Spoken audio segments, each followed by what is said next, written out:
একটিবারের জন্য অন্তত আমাদেরকে আপনাদের মূল্যবান ভোট দিয়ে পরীক্ষা করুন, একটিবারের জন্য পরীক্ষা করুন। আমরা এই দেশকে কি দিতে পারি একটু দেখার আপনারা সুযোগ গ্রহণ করুন।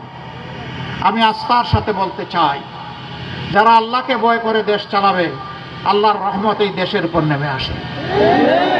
এই দেশ সম্মানিত হবে, এই দেশ ইনশাআল্লাহ অগ্রগতি এবং উন্নতি লাভ করবে। এই দেশ আর বিত্তার ঝুলি নিয়ে দুনিয়ার কোথাও ঘুরবে না, দুনিয়ার দরবারে ইনশাআল্লাহ মাথা উঁচু করে দাঁড়াবে। তরুণরা, যুবক যুবতীরা তৈরি হয়ে যাও। এই দেশের চাবি আমরা প্রস্তুত করছি তোমাদের হাতে তুলে দেওয়ার জন্য। যুবকরা কি রেডি? যুবক যারা হাত তুলেন, আবার হাত তুলেন, ভালো করে হাত তুলেন। প্রস্তুত দেশের দায়িত্ব নেওয়ার জন্য? ইনশাআল্লাহ আমরা দেওয়ার জন্য প্রস্তুত।